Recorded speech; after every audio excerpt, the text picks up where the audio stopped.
Hello guys, first of all, Jai Hind to all my subscribers. Let's discuss today's topic. Today we'll discuss assignment 3 of data analytics with Python, and I will upload this solution on my YouTube channel. So here is my YouTube channel, IITian Akash Singh IIT Bombay. Please like and comment on wrong answer, and also please subscribe my YouTube channel. Let's discuss today session. Guys आप लोग video देखने के बाद comment करते हो कि PDF कैसे मिलेगा, तो गाइज पीडीएफ के लिए आपको डिस्क्रिप्शन बॉक्स में स्टेप्स दे रखा है, प्लीज उसमें उसको आप स्टेप्स को फॉलो करिए, आपको पीडीएफ मिल जाएगा। और गाइज पीडीएफ में डिटेल सॉल्यूशन है, मैं पूरा डिटेल अगर इस वीडियो में कवर करूंगा तो वीडियो लेंदी हो जाएगा, तो मैं यहाँ पे जो इस चीज का एक्सप्लेनेशन छोटा होगा उसको एक्सप्लेन कर दूंगा। और डिटेल सोल्यूशन के लिए गाइज आप लोग पीडीएफ का स्टेप फॉलो करना, आपको पीडीएफ मिल जाएगा। नेक्स्ट फर्स्ट क्वेश्चन डिस्कस करते हैं। स्टेट ट्रू और false statement. The specific value of random variable is called estimator. तो गाइज ये बिल्कुल फॉल्स है, समझते हैं क्यों। The specific value of random variable is not called estimator. An estimator is a mathematical function that is used to estimate the value of population parameter based on the sample of the data of population. An estimator can be expressed in terms of value of random variable in the sample. However, the specific value of random variable is simply observed outcome of or realization of the random variable. So इसका answer guys false हो जाएगा। Next question guys ये question का answer बहुत ज़्यादा solution लेंदी, आप देख सकते हो पूरे कोड के थ्रू पूरा सोल्यूशन यहाँ पे मैंने अपडेट किया हूँ। तो आप लोग इसको पीडीएफ लेने के बाद आप लोग स्टेप्स फॉलो करना, उसके बाद डिटेल सोल्यूशन आपको मिल जाएगा, वहाँ से आप लोग डिटेल सोल्यूशन पढ़ लेना। मैं इस क्वेश्चन को आंसर यहाँ पे डायरेक्ट बता दूंगा। If the true population of the customer who are below 100 kg weight is इतना, ये ट्रू प्रोपोर्शन दे रखा है यहाँ पे। And what is the probability that the sample size is 100 yield and the sample proportion between 0.3 to 0.4। तो guys इसके लिए 0.3 इसका हो गया, प्रोबेबिलिटी इसका आएगा गाइज, इसका आंसर आप फाइनल आंसर देख सकते हो। पॉइंट इसका फाइनल आंसर गाइज 0.064 है, बिटवीन 0.4064 स्टैंडर्ड डेविएशन, थोड़ा ऊपर नीचे हो गया है। आप लोग यहाँ पे देख सकते हो 0.87 इसका आंसर है, 0.87 आंसर हो गया इसका, बी ऑप्शन करेक्ट है गाइज इसका। तो गाइज आप लोग पीडीएफ से इसका डिटेल सॉल्यूशन पढ़ लेना, उसके बाद आपको समझ आ जाएगा ये इसका डिटेल सॉल्यूशन क्या है। तो नेक्स्ट क्वेश्चन थर्ड क्वेश्चन देखते हैं guys. The stratified random sampling is a method for of selecting sample in which.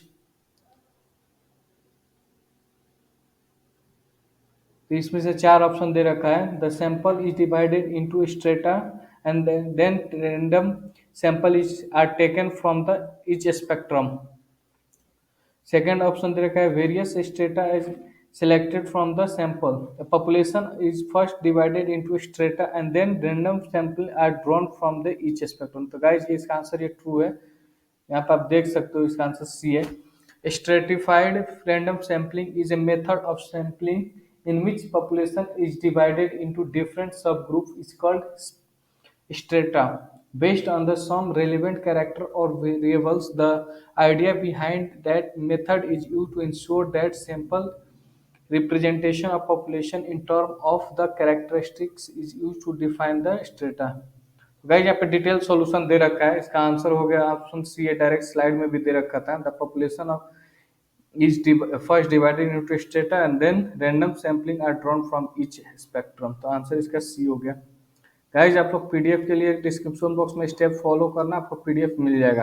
PDF में डिटेल सॉल्यूशन दे रखा है गाइज, ये आपको फाइनल एग्जाम में भी बेनिफिट होगा। फोर्थ क्वेश्चन देखते हैं। The Poisson probability distribution is which of the following. तो गाइज हम लोग इस स्लाइड में देखा था कि different numerical problem solve using the following distribution. Like Python में डिस्क्रिट जो होता है, डिस्क्रीट के लिए प्रोबेबिलिटी डिस्ट्रीब्यूशन होता है binomial, Poisson and hyper geometry. और कॉन्टिन्यूअस के लिए होता है uniform probability distribution, exponential probability distribution and normal probability distribution. So तो इसका आंसर हो गया guys discrete probability distribution, answer हो गया। आंसर इसका गाइस बी होगा, इसमें डिस्क्रीट प्रोबेबिलिटी डिस्ट्रीब्यूशन होगा। नेक्स्ट क्वेश्चन देखते हैं। Assuming the binomial experiment p equal to इतना दे रखा है, प्रोबेबिलिटी दे रखा है और सैंपल साइज दे रखा है, expected value of the distribution is. तो guys expected value of binomial distribution with parameter p and n, p is the probability of the success in a single trial and n is the number of sample size is given by n into p। जो expectation होता है दोनों का multiplication होता है, तो n into p 50 हो जाता है, एक्सपेक्टेड वैल्यू हो गया 50। आंसर हो गया गाइज इसका डी। नेक्स्ट क्वेश्चन देखते हैं। गाइज इस क्वेश्चन में कंफ्यूजन है थोड़ा, इसका आंसर तो मुझे लग रहा है बी होगा, बट आप लोग कमेंट करके बताना है। ये क्वेश्चन नंबर 6 पेंडिंग है। डिस्क्रिप्शन बॉक्स में पीडीएफ स्टेप्स दे रखा है, कैसे आपको पीडीएफ मिलेगा, और डिस्क्रिप्शन बॉक्स में टेलीग्राम चैनल का लिंक दे रखा है। आप लोग टेलीग्राम चैनल ज्वाइन कर लें, डेडलाइन के पहले मैं इसका अपडेट कर दूंगा और कुछ चेंजेस वगैरह होगा तो। क्वेश्चन नंबर 6 पेंडिंग है, आप लोग कमेंट करके क्वेश्चन नंबर 6 का आंसर मुझे बताओगे। और किसी को पर्सनली कोई डाउट है तो डिस्क्रिप्शन बॉक्स में इंस्टा का लिंक मुझे दे रखा, वहां से कनेक्ट कर सकते हो, मैं उसको आपको बता दूंगा कि क्या आपको डाउट वगैरह क्लियर कर दूंगा वहां से। 7th क्वेश्चन देखते हैं। Which one should not go for sampling. तो गाइज इसका answer none of the above मेरे ख्याल से आया होगा। आप लोग देख सकते हो, the reason is actually of argument. यहाँ पर फर्स्ट ऑप्शन समझते हैं। Less costly to administer than the census, and the person authorization the study is comfortable with sample because the research process is something destructive। तो guys अगर हम sampling करते हैं तो हमें तो बेनिफिट होता है ना। The reason is actually arguments for why one should go for sampling in some cases. Sampling can be less costly and more feasible to conducting a census. तो आंसर ये तो ट्रू है, ये ट्रू है ना। यहाँ से the specially population is large, the person authorizing the study is comfortable with the sample. अगर सैंपल लेंगे तो उसे स्टडी करने में भी इजी होगा, तो ये भी आंसर ऑप्शन ट्रू लग रहा है मुझे। एंड यहाँ पे थर्ड ऑप्शन रिगार्डिंग देख सकते हैं, comfortable and they may be feel the good alternative of the census. And additionally, the researcher process is sometimes destructive. A sample may still is viable option which would allow to preservation of the population being studies। Answer guys इसका answer C और D में से थोड़ा doubt लग रहा है, but answer तो D लग रहा है। आप तो कमेंट करके बताना इसका ऑप्शन क्या हो, कौन सा ऑप्शन करेक्ट है 7th का, तो आप लोग कमेंट बॉक्स में बताना। क्वेश्चन नंबर 8 देखते हैं। Car distribution in the city x experience average. A car distributor in a city Y experience and on an average for 2.5 cars sell per day. What is the probability that on the probability randomly selected a day will sell it a 5 car? So to find the probability of selling 5 car on a random selected day, you can use the Poisson distribution, which is commonly used for model the number of events over a fixed interval of time space। Guys PDF में detail solution है, आप लोग PDF ले लेना, वहां से आपको detail solution मिल जाएगा। डिस्क्रिप्शन बॉक्स में स्टेप्स दे रखा है कैसे आपको पीडीएफ मिलेगा। Assuming the event are rare randomly distributed, the Poisson distribution is described by single parameter lambda, and the average number of events per interval is the lambda equal to 2.5।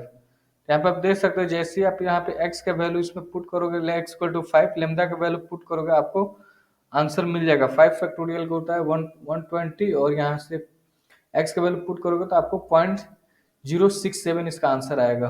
Probability इसका 0.067 होगा guys, approximate ये हो गया ये option. 9th question guys same 8th question का extended version है। Find the probability of randomly selected day there will be no cell car। तो guys same formula use होगा, सिर्फ x के जगह पर जो x इक्वल टू 5 था, x के ऊपर 0 पुट कर देंगे, और वैल्यू इसमें लेमदा का वैल्यू पता है 2.5 है, तो पुट करो यहाँ पे और इसका डायरेक्ट आंसर आ जाएगा गाइस। 0.082 इसका आंसर है। आप लोग पीडीएफ लेकर डिटेल सॉल्यूशन समझ लेना गाइस, सी ऑप्शन करेक्ट है इसका। उसके बाद 10th question extended version of 8th question ये गाइस। तो in the 8th question find the probability that randomly selected day they will sell most two cars. So to find the probability of that randomly selected a day, a car distributor of city Y will sell the at most two cars. You can use the cumulative distribution function of the Poisson distribution. The cumulative distribution function distributor of given probability of a random variable will be less than or equal to given value. Less than equal to two होना चाहिए। तो summation के equal to 0 1 2, अगर के में 0 cell हो गया, 1 हो गया और 2 हो गया, तीनों का सम इसमें कैलकुलेट करना है। तो हमें पता है जीरो सम के लिए x equal to zero put कर देंगे, और वो एक सम के एक one car sale in a day हो गया, वह x equal to one put कर देंगे, और दो कार इन ए सेल ये प्रीवियस क्वेश्चन के बराबर है। यहाँ पे आप तीनों को कैलकुलेट करके तीनों को जब ऐड करोगे गाइस तो 0.544 इसका आंसर होगा। ऑप्शन हो गया बी, ऑप्शन करेक्ट है गाइज। तो गाइज ये लास्ट क्वेश्चन था गाइज। आप लोग पीडीएफ गाइज डिस्क्रिप्शन बॉक्स में स्टेप दे रखा है, वहां से ले लेना। पीडीएफ आपको बहुत ज़्यादा बेनिफिट होगा फाइनल एग्जाम में, इसमें डिटेल सॉल्यूशन दे रखा है, तो आप लोग देख लेना। और वीडियो को लाइक कर देना, चैनल को सब्सक्राइब कर देना गाइस। और किसी को डाउट होगा तो कमेंट बॉक्स में पूछ लेना। और क्वेश्चन नंबर जो हमें थोड़ा है 6 7 का आप लोग आंसर दोगे, वहां से 6 7 का आप आंसर दोगे। किसी का इनकरेक्ट अगर होगा तो आपने चेंज कर लेगा। और टेलीग्राम चैनल ज्वाइन कर लेना। फाइनल जो डेडलाइन के पहले अगर कोई चेंजेस अगर होगा तो मैं टेलीग्राम चैनल पर अपडेट कर दूंगा गाइज। गाइज मिलते हैं नेक्स्ट वीडियो में। Bye bye.